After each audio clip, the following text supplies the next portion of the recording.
welcome back. So this brings us to one of the most awaited special session for the 4th Geneva Forum. The special session titled Tibet's Stolen Child, 11th Panchen Lama Gendun Chögyima. For this special session, we are honored once again Honorable Sikyong Pempat Siringla, the Central Tibetan Administration, and Venerable Tenzin Thupten Rabgela about Tashilhumpu Monastery, South India, and Secretary Kamachingla, Department of Information and International Relations. And the name of the panel is not reflected on the agenda. We apologize for that because of some technical issues. So we had to replace the panel that is reflected on the agenda. So in his place, we are deeply honored to have Kai Müller, Executive Director, ICT Germany, for filling his place at a very short notice. Thank you so much, Kai. So please, may I, and Thupten Ki will moderate the panel. So may I kindly invite all the panelists and the moderator to kindly start the session. Thank you.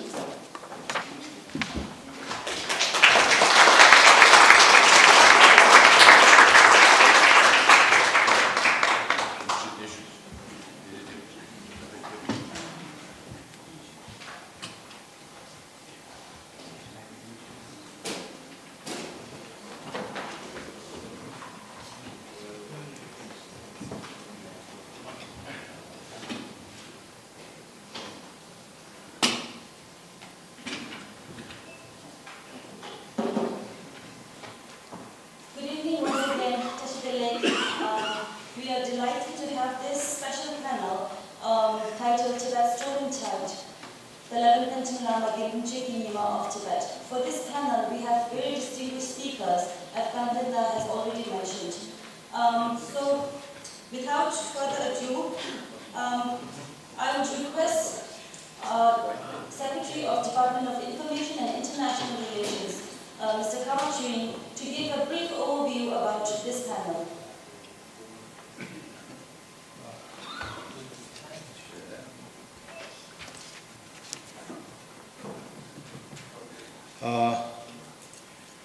Honorable Sikyong Mr. Pempat Siring, Most Venerable Arjun Rinpoche, Mr. Kai Müller, Director, Executive Director, ICT Germany, the members on the floor, I would like to first welcome and touch it back to all the attendants. So, I would begin with a short opening note about this event. Gendun Chögyima was recognized on 14 May 1995 by His Holiness the Dalai Lama as the true reincarnation of Panchen Lama in Dharamsala, India. 3 days later, on 17 May, China abducted Gendun Chögyima and his family members. Even to this day, the Chinese government continues to subject them to incommunicado detention and forced disappearance, thereby disregarding not only its obligation to the international human rights norms and standards, but also its own laws and regulations. China's abduction of then 6-year-old Panchen Lama in 1995, 3 years after it had ratified the Convention of the Rights of the Child, is a blatant violation of its obligation as a signatory. Since then, the United Nations Human Rights Council and various treaty bodies, including the Working Group on Enforced or Involuntary Disappearance, Committee on Rights of the Child, the Special Rapporteur on Freedom of Religion and Belief, and the High Commissioner for Human Rights and Committee Against Torture have frequently called on China to disclose any information on Panchen Lama.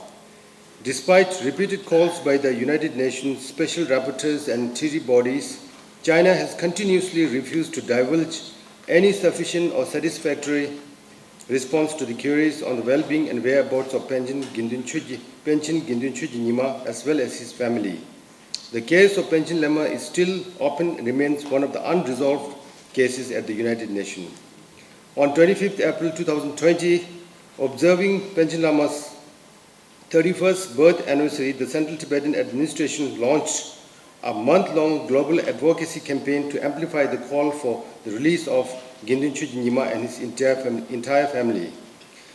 Though the campaign was carried out virtually because of the COVID-19 pandemic, CTA was able to draw overwhelming support and endorsement from the international community towards the appeal for justice against the enforced disappearance of Panchen Lama, exceeding the expectation during the pandemic.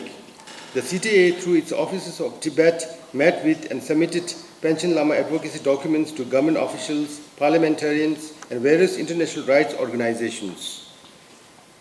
With this initiative, the CTA reached out to over 40 countries and 192 member states of the United Nations and requested them to press China further on the case of enforced disappearance of Panchen Lama. As a result, more than 140 government officials, parliamentarians from across 18 countries and 8 international organizations and civil societies, including Human Rights Watch, UN Watch, Forum 2000, and many others, have issued statements urging their governments to call on China to release the Panchen Lama and his family members. Furthermore, over 159 organizations from 18 countries across 5 regional groups under the United Nations submitted a joint petition to the United Nations urging it to pressure China for the immediate release of Panchen Lama and his entire family. Thus, this outstanding support in issuing of statements prompted the publication of a book on Panchen Lama to carry on the advocacy work that will further the pursuit of increased global support. The book is titled Tibet's Stolen Child, Remembering the Story of the 11th Panchen Lama Gendinchu Nyima, and serves as a reminder for China of growing global support to hold its government responsible for the enforced disappearance of Panchen Lama 26 years ago. The book contains a chapter on legacy of the 10th Panchen Lama, Khundrub Gyaltsen, and how he endured inhuman ordeals at the hands of Chinese government for standing up for the protection of Tibetan language, culture, and identity before he passed away under mysterious circumstances in January 1989. The book also has a chapter on the enforced disappearance of current 11th Panchen Lama, highlighting the actual events from the reincarnation process endorsed by His Holiness the Dalai Lama to the illegitimate abduction by the Chinese government at the age of 6, along with his entire family members and Arjun Rinpoche, the head of the search committee. It also contains a chapter underscoring the United Nations efforts in calling for the release of Panchen Lama in chronological order and the statements of the government officials and members of parliament during the month-long advocacy campaign. This book is published in 5 different languages: English, Tibetan, Japanese, Chinese, and Hindi, to reach wider audience. Due to the pandemic, the advocacy campaign could not take off as planned. However, with the situation improving across the world, we are hopeful that we can visit some other countries for the campaign as planned. Considering the urgency of the worsening overall human rights situation inside Tibet and the overwhelming support that we received during the month-long advocacy campaign in 2020, we have decided to embark on an advocacy campaign in a select countries to further raise the issue of the 11th Panchen Lama, his family, and the head of the search committee, Arjun Rinpoche, and to tell the world that their whereabouts and well-beings are still unknown for so many years. We urge the United Nations Council, Human Rights Council, and international community to continue to raise the issue of 11th Panchen Lama with Chinese government at various bilateral and multilateral forums with renewed sense of urgency. Last but not the least, I would like to express my gratitude to the NED for supporting this advocacy campaign, and Ms. Pema Tuluthang of the NED, who is here with us today to witness the event, for her support and guidance. I must also thank Sigye Rinpoche, the abbot of Teshilumbu Monastery in South India, for being part of this advocacy campaign. And I'm also grateful to Sijong Pemba Srinla for his presence, and we shall continue to seek your guidance and blessings. Thank you.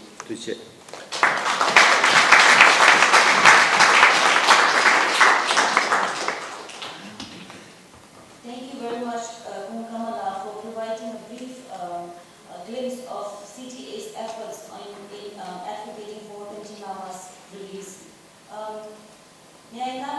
Kai Muller, who will be speaking giving a legal perspective on the enforced disappearance case of Pension Geneva Geneva.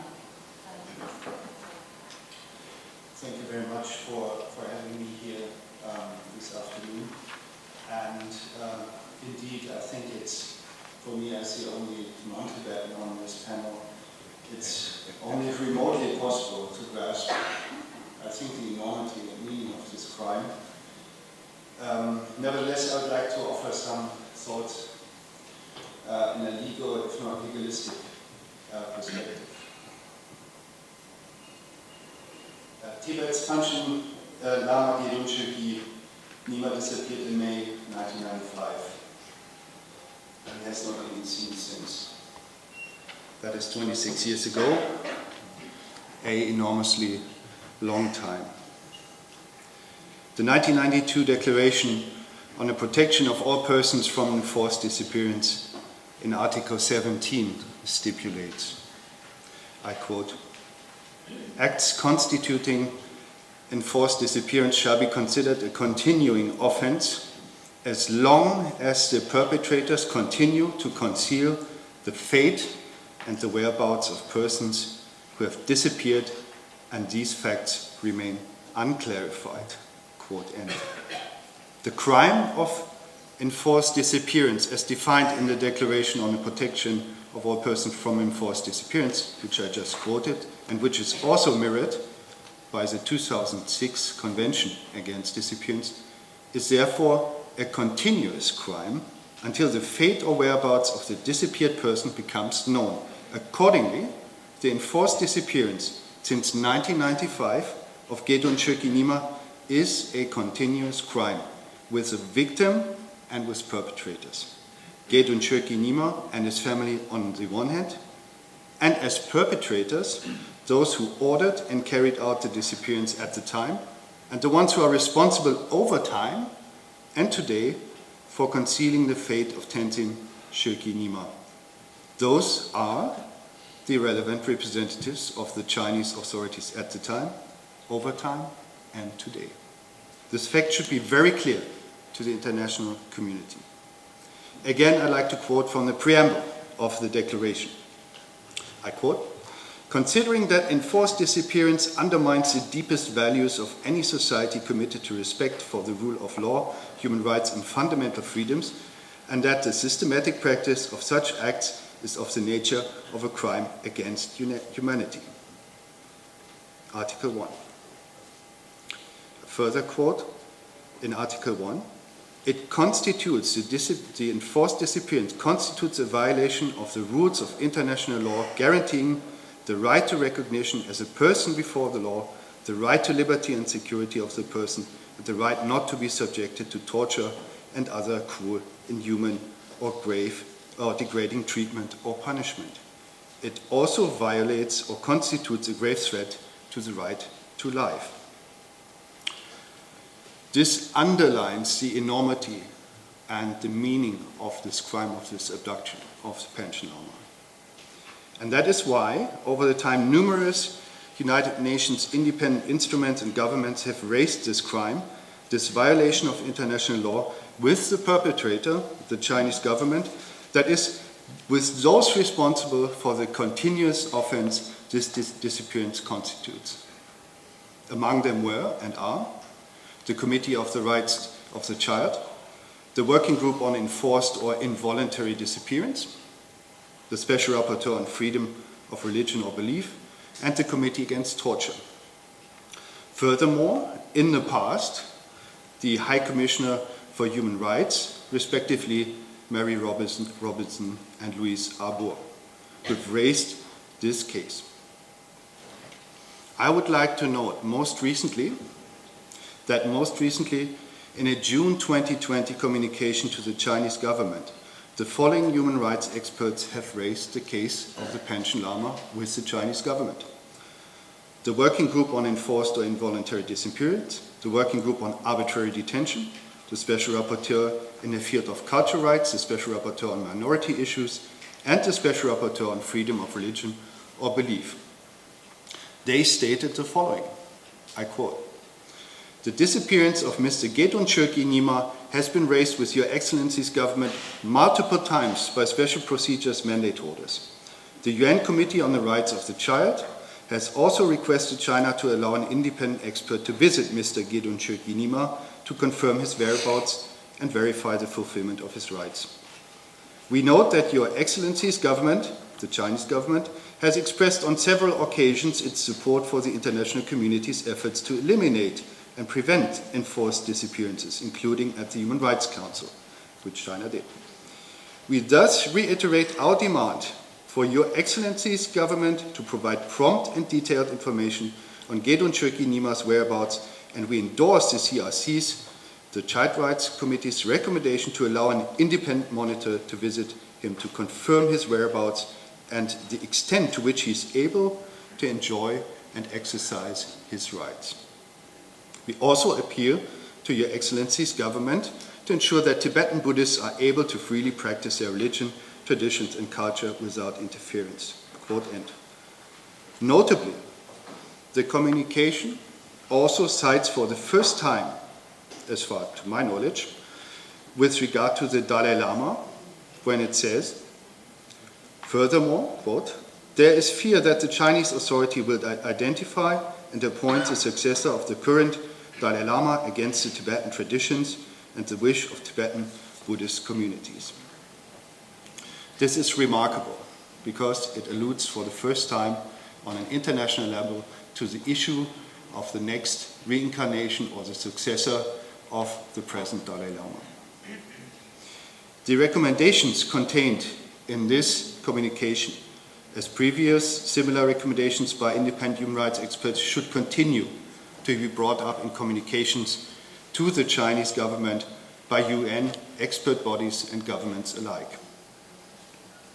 Aware of the unique independent mandate, the United Nations High Commissioner for Human Rights should be urged to continue interventions initiated by then High Commissioner Robinson and our board to determine the whereabouts, the well-being and the fate of the Panchen Lama.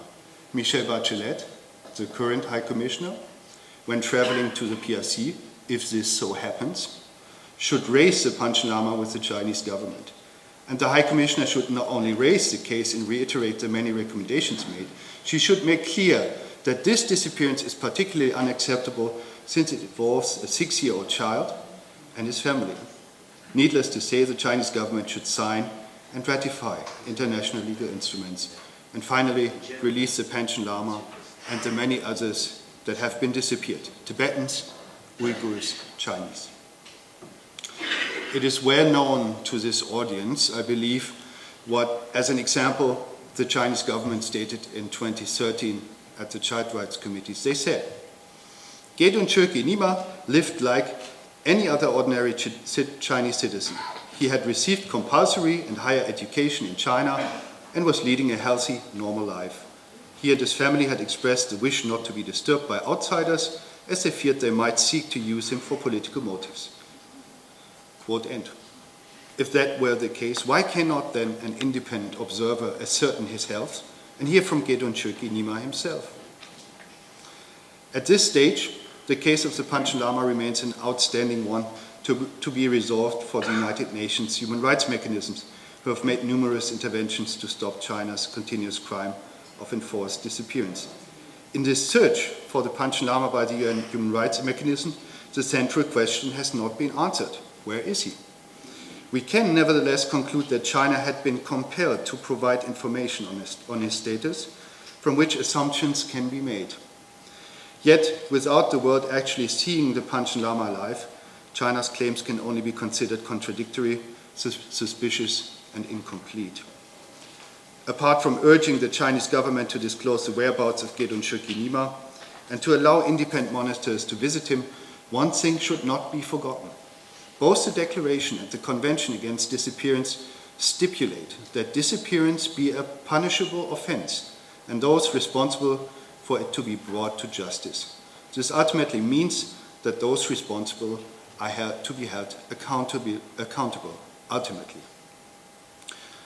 All of this is not just an individual rights violation, and I want to allude to what Michael van Walt has presented today.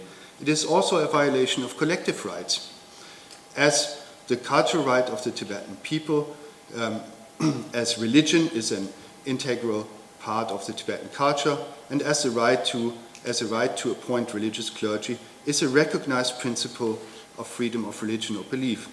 That is, to self-determine one's religious institutions and ultimately one's culture. Thank you for your attention, and I would like to note that this short presentation has been informed by the late Nawang Chirpal's work and his 2019 article, The United Nations Continuing Search for Tibet's Panchen Lama. I recommend reading. Thank you.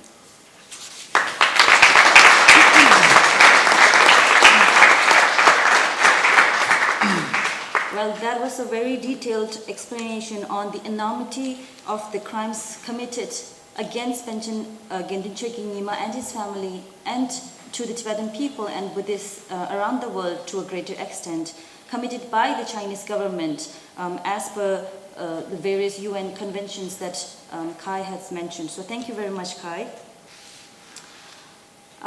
Next, may I request Venerable Zigyab Rinpoche, Tashilumbo Ken Rinpoche, or the abbot of Tashilumbo Monastery based in South India, South India, Karnataka. So Rinpoche has traveled all the way from South India to be with us here. Rinpoche will be reading or speaking in Tibetan, and I will be reading the English translation. Thank you.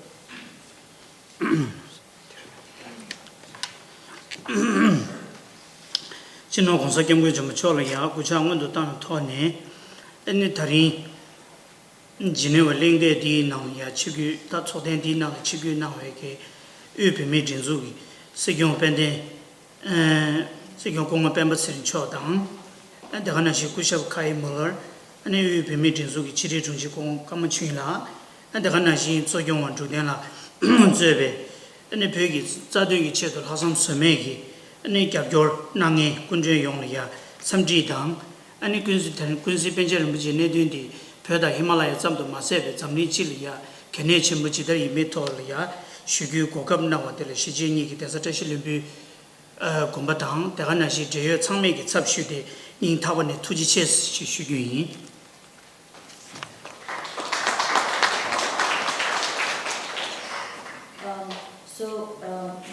Paying homage to His Holiness the Dalai Lama and thanking Honorable Sikyong and good panelists here, Rinpoche will start his speech today.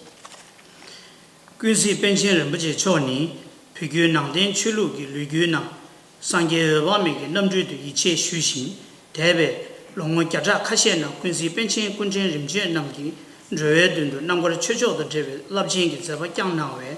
Peda Himalaya Rigugi Mimanam Dang, Tishin Soboda Yon, Gariso, Ishi, Lingchen Dang, Zamlin Kyong, Deden Sayamambe, Sem Ding, Tegulana Meba Shushin. His Holiness the Panchen Lama, according to Tibetan Buddhism, is the embodiment of Amitabha. Through the lineage of the Panchen Lamas down the ages, starting from the first Panchen Lama to the 10th Panchen Lama, have been spiritual teachers of singular quality to millions of sentient beings in Tibet, Himalayan regions of India, Mongolia, Japan, China and Asia, and certain parts of the world. The devotion of the disciples to the Panchen Lama as the spiritual guru continues to this day. Chilo Chigdon Shipje Shipju Shipdun Lord, Kecho Kunjan Tambu Jakin to Chogi, Pe Shigatze, Rogilu Beden Satashilum Chap Tabji, to Rep Chubdunbe, to work. Pension Kunjin Shiva Losan Chui Genzicho, Dancer Tashilumber, Lomienan, Kebe Yangzel Sumbatan, Kongi, Gejo Kunjin Shibe Uladam, Labora Gejo, Kunjin Obachimbo, Winzin Nawadam, Yongzin Zebe, Geno Konsakam Chota, Quincy Pension Namni, Yongra, Laloki Java Tomer Utsubatan, Du Dene, Taber, Consachota, Quincy Pension Namni, Penzu Yangzin Winzi Shureda, Gune Pabda Dune. Lalo Reme, Nangu Chun, Tomo Maimbe Java Tamsap Chabatan, Tender Membe Java Sambu, Peggy Mongchedo, namla nimada wa sala kya penchen she mimang namgi kecho yapse namni la sem ki tingne teji chi zu du kursin yue. In 1447, the first Dalai Lama Gendun established the Tashilimbu Monastery in Shikaze, in a province west of Tibet, following a spiritual tradition called Geluk lineage. Given his learning and practice of Buddhism, he received the title of Penchen, which means great scholar. In the 17th century, the fourth Penchen Lama, Lobsang Chugi Gensen, became a great scholar at Tashilimbu Monastery. He became the spiritual teacher to the fourth Dalai Lama and the fifth Dalai Lama. When he passed away, the great fifth Dalai Lama announced that his teacher would reappear as the reincarnation of the previous Penchen Lama of Tashilimbu Monastery. Since that time, it has been a convention in Tibet for the Dalai Lama and Penchen Lama to be involved in the recognition of each other's successor. This unique tradition of recognizing each other's reincarnation and being a mentor to each other's learning and practice is celebrated throughout Tibet. The public encapsulated this unique relation in a popular devotional song, quote, "In the sky, the sun and the moon, on earth, the Dalai Lama and Penchen Lama." Kunzi penchen kuti chuba choni chelo jigdong gubje sunju sobgelo pe domen kudu chungbatang kuna chame tune tambe rangda chichir ngömbe penchen ku kome yangsidu ngunzin dang chel chelo jigdong gubje ngabju ngaji lor gecho kunjin chushiba chimbe ngunzin seta ki kayi zel tene pyogi rinne chidang nangdengi shulula shunglula tösam lomnyen chushin zede kuna chame tune pyogi tensi chawara shugo chung. The 10th Penchen Lama was born in 1938 in Amdo region of Tibet. From a very young age, he was recognized by the 14th Dalai Lama as the reincarnation of the 9th Penchen Lama in 1951. As per tradition, he took to learning and practice of Buddhism from a young age to be of service to all sentient beings. And when the time came for him to serve the Tibetan people, the great 10th Penchen Lama's significant contribution to the cause of the political and spiritual struggle, especially at a time of critical danger of being wiped out by the Chinese regime, cannot be ignored. Hagwar chilo chidong gu gyanga chunga gulor phenang jana shungi wangyur sele gewe phegi chusi ni ge lana mebe uti chino khonsa kyangwe chumbo cho zenjor du phegu chunga dam de je ne kunsi penchen rinpoche tenjue tugen dagir shede phe mimang nam dungye gi gyaso chimbo longshi yobo tugi zawa ne mazöber gyana shungla phebang kyotab ge nishu yiju chidin che zemso mebe phul tere den rimshi kongla nyeme nizu chede tabzi narchu tangwadam milo chuda zongkangdo chukne dukjong tseme tangyo. In 1959, when the Chinese regime invaded and occupied Tibet, and when the great 14th Dalai Lama had to flee Tibet into exile to continue the struggle against the Chinese regime from outside Tibet, the Penchen Lama, pushing aside his own personal safety issues and for the sake of the Tibetan people's identity, spiritual practice and survival of the unique way of life, struggled fearlessly and unrelentingly for their survival, preservation and promotion. A case in point is his 70,000 character letter to the Chinese regime of their misrule in Tibet. He truly suffered immensely for this brave act, including 10 years imprisonment. Chilo jidong gudya tunju tundun lor kunsi cho zendrel tobadam tene lorab geju na pesa teme parsumdo temang pemne pe mimangi didugla musu sipshi nangde pegi penjorda chulu kei kuyu soge nedang nyambalar sodam minyam gombe tongtabso kule seme gyene pegi chabe risum yarge tongnam zebadam labar pe miri gi ki chongje bel sumda miri rangyong gi topdang zwe nangwe gyana shungi kongla migawe namgyur shukchin tenbadam tar chilo jikdung gubge geju gyagu dawa tangbe tse nishu geni pe mimangi tundu luburdu gomba zogo chungware. In 1977, he was released from prison. He vigorously and fearlessly traveled the length and breadth of Tibet to alleviate the suffering of the Tibetan people in their abject living conditions. At the same time, he was motivating the people to use their mother tongue, Tibetan, in their daily lives. He was truly concerned at the environmental degradation and urged people to protect the Tibetan environment. and politically encouraged them to implement self-governance as much as possible. He went to the extent of directly criticizing the Chinese leadership of their misgovernance of Tibet in every respect. His scathing criticism cost him his life. On 28th of January 1989, he passed away, an untimely death at 51. In sum, he devoted his entire life for the cause of the Tibetan people.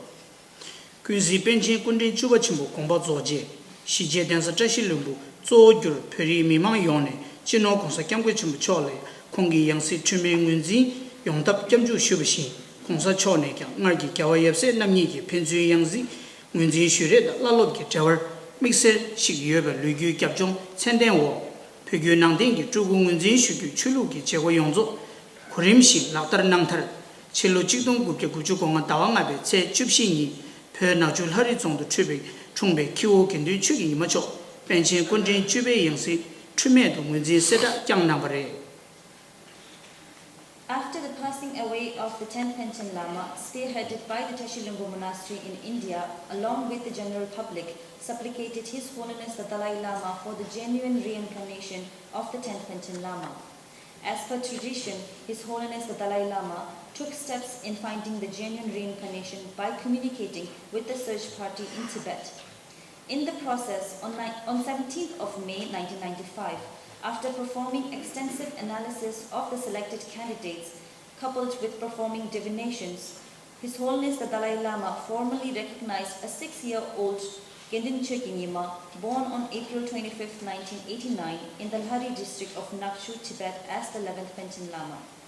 Chilo chikdong gubje gubju konga dawa ngabe tse chubdungi, gyana shungi konglo chogle masonbe penchen kunchen chukchibo gendun chökyinima chodang, kongi yabyung kukordang, pyoge tensa tashilumbu unzinda, yangsi tsushib tsojungi tsozo kushab chadre rinpoche so, neyoge minna tsangma luburdu zinsung zenti chebre, tuyo tene tabar, kongnam kangdo shuk yomedang, kusugi nedang kangra yomeso, suigyang shedo mebar milo shibu nishu zadru songyo, tene pyoge lugyu na chungyon mebe, nedun tsabshinshi yin. On 17th May 1995, the Chinese government, sizzling with anger, took swift action by arresting the 60-year-old, his parents, Chadre Rinpoche, the head of the search party, and others involved. At the age of 6, he is the world's youngest political prisoner. Even to this day, we have no information of his health and whereabouts. 26 years on have gone by, and still no one knows how he looks and whether he is alive or dead. As mentioned above, along with him, his entire family and Chadre Rinpoche were all arrested and imprisoned. This is indeed one of the darkest periods in Tibetan history. Gyana shungi kongnam, zinti cheba ne song, pyoge tensa tashilumbu gindunba namne, gyana shungla ngogyo shukchin chebe, gombe nang gindunba mangbo, gangjungdu zinsung zunjuk cheba dang, neyo ladru minna mangbo gomba ne chibu cheba, tedel pyosa toime yongne, penchen rinpoche yingsi go lenlong che tse, lamsen zinsung zunjuk cheda chichin yobare. Ever since the arrest of the Panchen Lama, his parents and others, the Tashilumbu monastery's monks in Tibet have voiced their heartfelt revolt and revulsion against the Chinese government's oppressive actions, demanding immediate release of the Panchen Lama and others. For their devotional actions, many were severely tortured, imprisoned, and even put to death. The same goes for the Tibetan people in Tibet, who were devastated. Matsu kechi nedun di da gyana shungi pyo nang chibe topdang da, chode rangmi ki topdang, majo rangwa su zime, tore do tongshi yobe kor, zamli nyamze gezo ki chibe lenzo da, nyamze gezo zhuwa mi topdang lenzo, nyamze gezo chode rangmi lenzo, nyamze gezo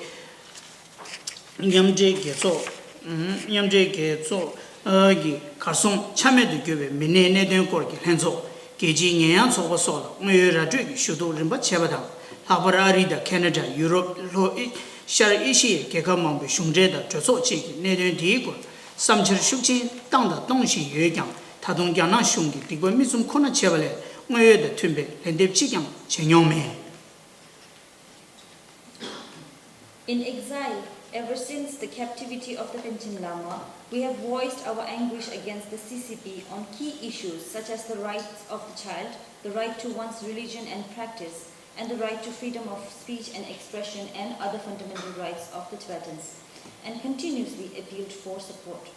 We continue to appeal, even after vigorous and continuous pressure on China by the devotees of the Panchen Lama, governments sensitive to human rights, especially the USA, Canada, EU nations, many Southeast Asian nations, United Nations Human Rights Special Experts focus on the Panchen Lama, human rights groups, UN religious rights groups, UN Working Group on Enforced Disappearance, and other organizations, concerned individuals. The Chinese government has turned a deaf ear.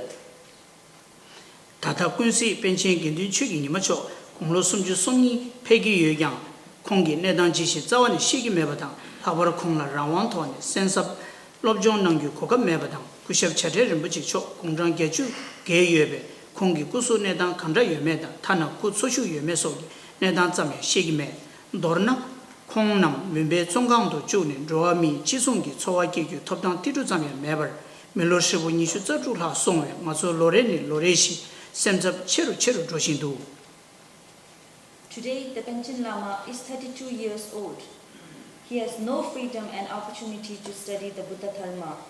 Chade Rinpoche is now over 80 years old. We don't know whether he is alive or not. In a nutshell, they are in complete subjugation without any rights deserving of human beings. For his devotees the world over, we are in complete anguish day after day. Dorna, Kunsi Pension Kunjin Chubacho, Luburu Kumbazovadang, Pension Kunjin Chuchiba, Gindin Chugi Nimacho, Zenjiki, Carson Chamin Serne, Pernam, Pegi, Nedente, Ganashunda, Tegar Tontu, Kunjik, Chetunkingi, Uji, Chigyang Mebe, Pernam, Chabe Risum, Rimshin, Yamgudu, Troshimbane, Tacha Pumiriki, Keida, Komsul, Kuyuso, Nuju Niga Zamedo, Dongyu Siju, Latar Shukcher, Cheshiyu, Tereten, Zamling Yamje Gesone, Tade, Pernangi, Moyo Zazaki, Gangen Deda, set up so Ganashunda, Tendresun, Nishu Juro, Shuguin, Tojiche.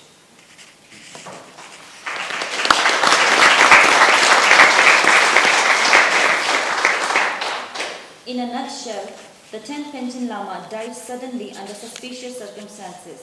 The 11th Panchen Lama Gendin Nyima has vanished from the face of the earth without a trace. Not a single leader has come forward to confront the CCP's heinous actions directly and bring about a resolution on this important issue for the Tibetan people. The situation in Tibet is worsening day by day in every aspect of their way of life, politically, educationally, economically, and culturally.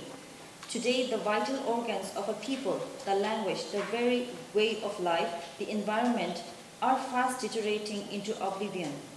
Therefore, we appeal to the United Nations and governments across the world. We appeal to your conscience to take urgent actions to save the people and its rich cultural heritage and civilization of Tibet. Thank you very much.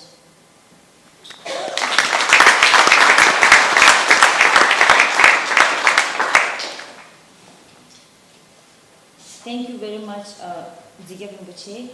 Next, our last speaker for the day and for this panel, Honorable C. Kyongpen Batsringla. May I request you to speak? Thank you, Tugdela. My respects to Rinpoche. This is the first time the Abbot of Tashnumbu Monastery is representing the case of Panchen Rinpoche to the outside world, and there are many programs planned to disseminate the information or the anguish that we are going through to the outside world, funded by the National Endowment for Democracy, who is represented here by Pema Tulasang. She works for National Endowment for Democracy, and there have been many non-governmental organizations, apart from the Central Tibetan Administration, who worked tirelessly to advocate for Panchen Rinpoche, and we will continue to advocate for Panchen Rinpoche in the coming years, and we really hope that all the concerned authorities will voice their concern for the Panchen Rinpoche to the Chinese government to make sure where he is now, whether he is alive or not, So all these questions need to be answered. I thank Kai Mullah for filling up for Gianni Vernati. Gianni was supposed to be here, but he, the former Vice Minister of Italy, Vice Foreign Minister of Italy, he is now stuck in Congo, Democratic Republic of Congo, and he could not make it here. The question arises as to why did China kidnap or steal a 6-year-old boy? How come a 6-year-old boy became a threat to the government of China? Why did China install another Panchen Lama, another 6-year-old boy, in the place of the real Panchen Lama recognized by His Holiness the Dalai Lama? Did the whole process of selection go through the rituals of a selection of a High Lama or not? So these are questions that we have to ask ourselves, and these will have a lot of consequences in the years to come, because these are plans that Chinese government had taken to make sure that they select the next His Holiness the Dalai Lama, the 15th Dalai Lama, whenever the time comes. And this is one of the main issues that has been raised through many years now that the 14th Dalai Lama is aging. The 14th Dalai Lama is 86 now. Every government, starting from the United States, also passed and amended the 2002 U.S. Tibet Policy Act to U.S. Tibet Policy and Support Act, which again stresses on the recognition of the 15th Dalai Lama. And that has a lot of connection with why this 10th, the 11th Panchen Rinpoche was stolen in this case, or kidnapped by the Chinese Communist government. And why is the Communist government so keen to interfere in the issue of reincarnation? His Holiness had said in jest that if the Chinese government is really keen about reincarnation, then the communist leaders should study Buddhism first. They should look for Mao Zedong's reincarnation first, maybe then Deng Xiaoping's reincarnation, then maybe the Dalai Lama's. This was said in jest, but it's also a fact, because the atheist Chinese government does not believe in religion. And reincarnation, the issue of reincarnation, is a purely religious matter.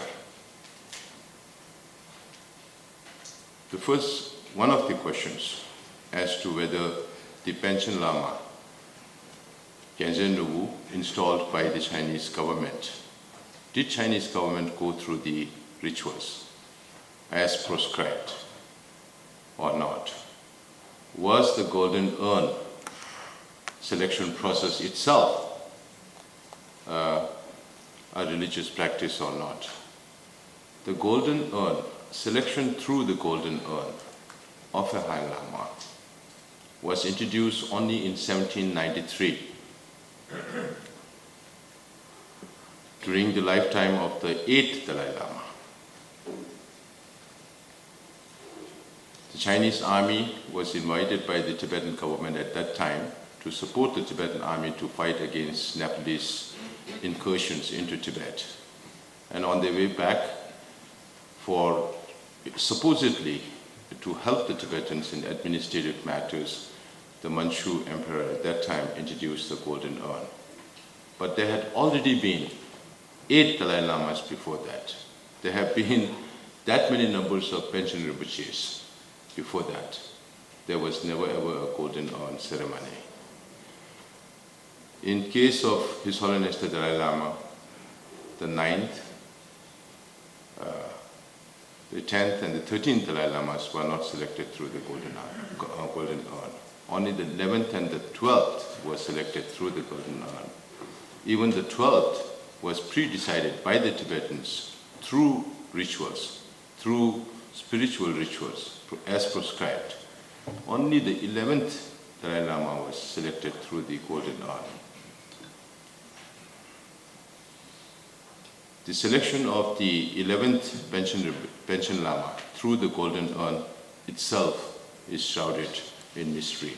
Before that, even the death of the 10th Dalai Lama, I think Rinpoche was very kind enough not to mention that the death of the 10th Panchen Lama was also under very mysterious circumstances.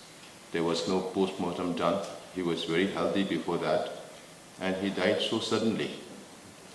There were indications of poisoning, but there was no post-mortem. So nobody can prove whether he had a natural death or whether he was killed by design by the Communist Party of China.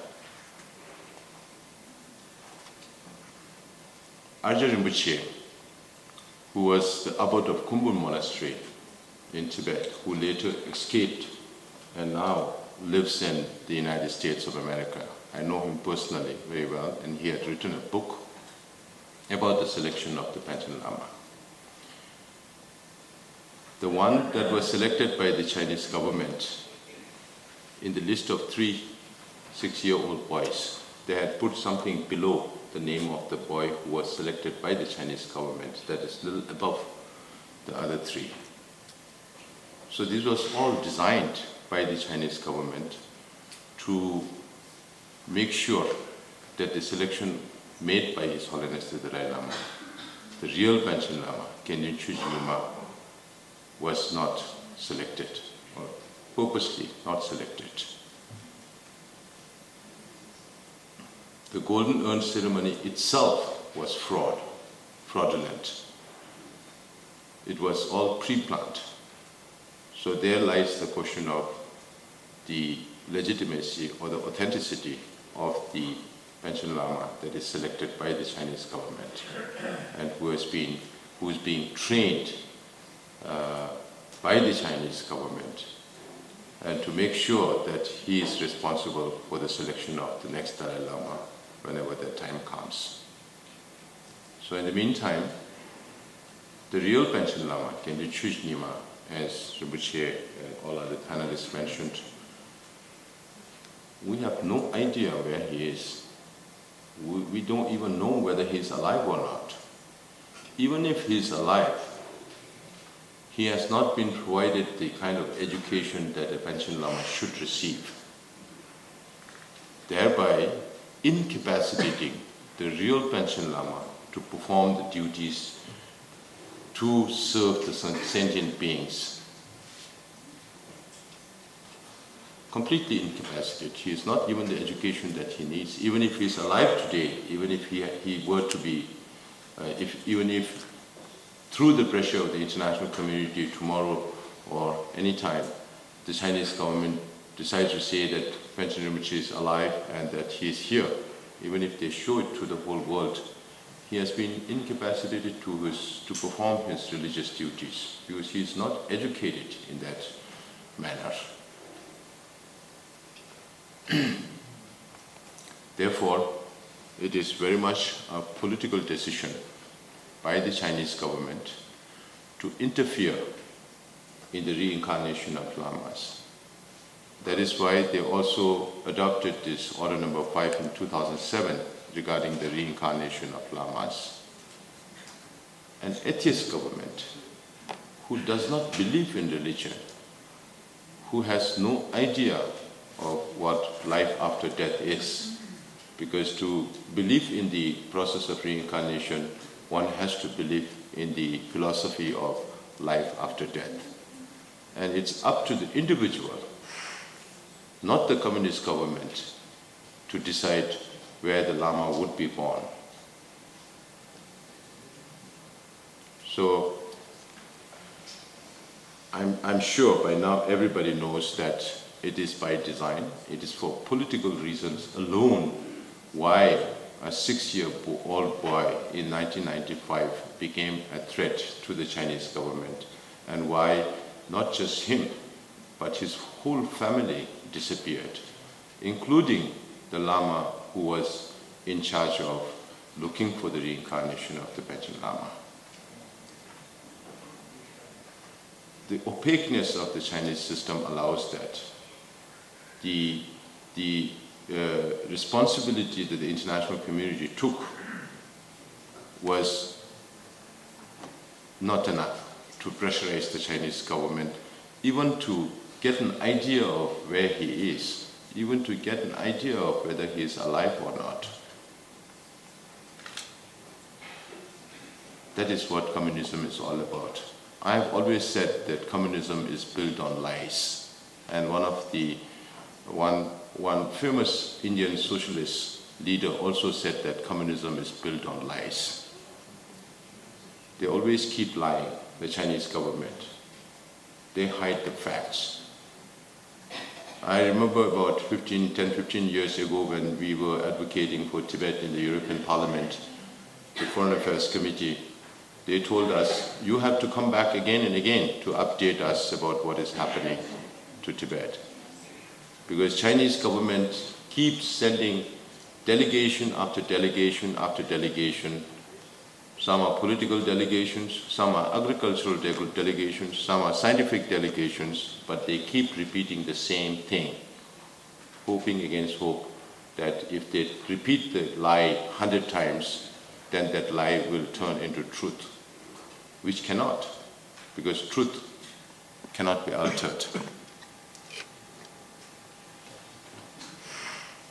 Therefore, we have to be not only seeking the release of Panchen Lama, not only seeking the information about his whereabouts, not only seeking information about whether he is alive or not. That is one part of the question. But the other part of the question is, how will China use the Panchen Lama that they have selected in the process of reincarnation of the next Dalai Lama, in the selection of the next Dalai Lama? Therefore, governments are waking up. The US government has adopted this policy, this policy, amendment to the policy, and His Holiness had made it very, very clear in 2011 September. And we Tibetans are firm in our conviction that His Holiness alone will be responsible as to where he will be born, how he will be born, and I'm sure he will leave precise indications as to where he will be born next. There will be the Panchen Lama recognized by the Chinese government is not recognized by the Tibetans. Forget about the Tibetans in exile. None of us do. Tibetans inside also don't believe in him. That is why the Panchen Lama, recognized by the Chinese government, does not travel to Tibet very much, because there's too much antagonism towards this selection. The 10th Panchen Lama's pictures are still in people's homes, not the Panchen Lama selected by the Chinese government. The 10th Panchen Lama performed many things, many wonderful things for Tibet, despite all the adversities that he faced. After His Holiness went into exile, Rinpoche covered that briefly. After His Holiness the Dalai Lama escaped into India, Panchen Lama stayed back. He had the courage to confront the Chinese government. He toured many parts of Tibet, and his mind was tormented by what he saw, the destruction of Tibetan people, Tibetan culture, Tibetan religion. That is why as early as 1962, he came with his 70,000 character petition to the Chinese leadership, which became known to the outside world only much later. Because of that petition, he was incarcerated. He went through public humiliation. He went through all kinds of discrimination by the Chinese government. And then he was incarcerated for more than 10 years. Only after the death of Mao Zedong and by the end of the Cultural Revolution in 1976, he was released. Even after going through all these difficulties, he came back with a vengeance. There were some communist leaders at that time, like Hu Yaobang, who decided to send fact-finding delegations into Tibet and found that Tibet had virtually become worse than what it was before 1959. So Hu Yaobang sent back 85% of the Chinese cadres back to China. And then Panchen Rinpoche, the 10th Panchen Rinpoche, got the opportunity to revive Tibetan language, to revive Tibetan religion, to revive Tibetan culture. He traveled around Tibet. And today, the scholars we have from Tibet on the Tibetan language, on Tibetan literature, most were nurtured during his period in the 80s. And in that sense, his contribution to the revival of Tibetan language and culture inside Tibet was immense, and we remain ever grateful to him. If not for his untimely death, he could have played a much more important role in all the 3 provinces of Tibet for the revival of Tibetan language and culture.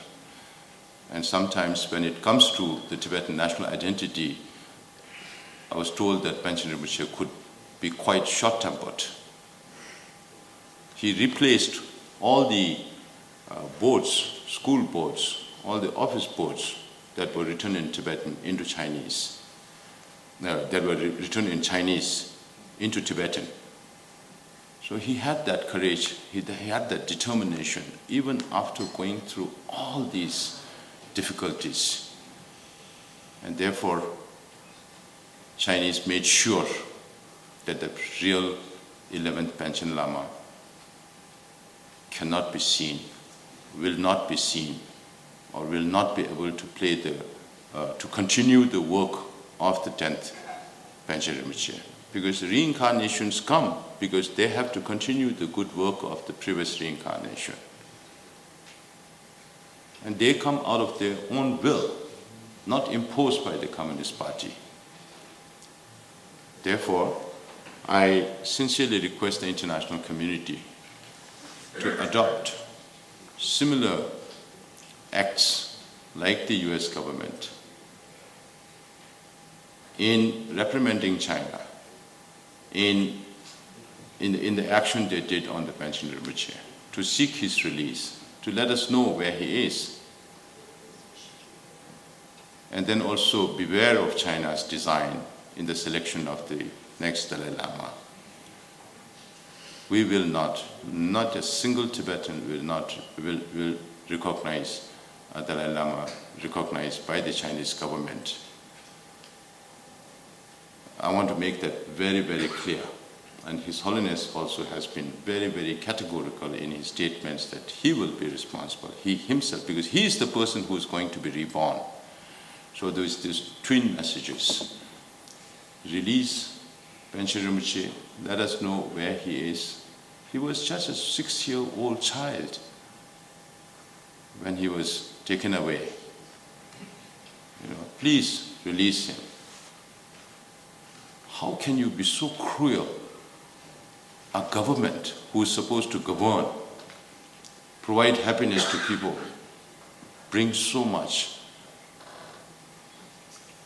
unhappiness, brings so much anguish in people's mind. And this is just one example of what China is doing to Tibet.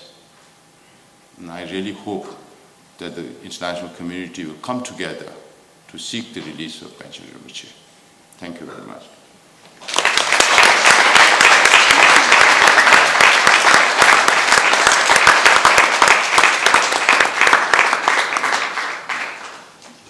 Thank you, Honorable Sikong Pebasrinla, for the very insightful deliberation on not just the case of enforced disappearance of the Panchen Lama, but in fact the malicious efforts by the Chinese government in its attempt to sinicize Tibetan religion, and specifically the reincarnation system of Tibet that was mentioned a few times in the previous panels.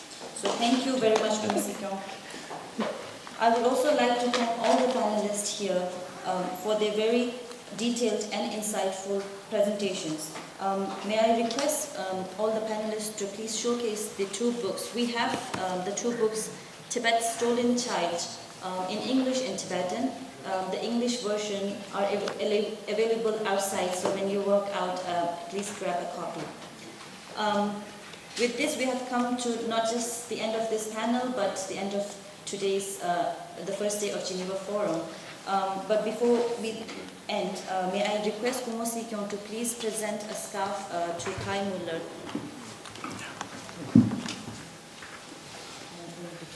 Just two. And also to Rinpoche.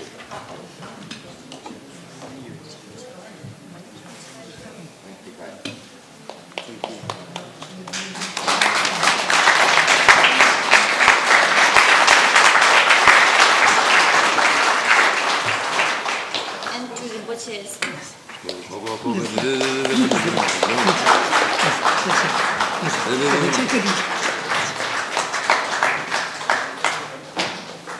And thank you to our audience for your attention. Thank you very much and have a great evening. We look forward to seeing you tomorrow. Thank you.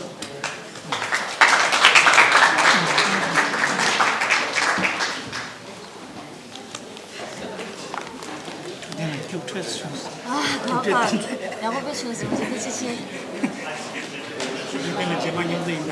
이때는 제만 힘들다.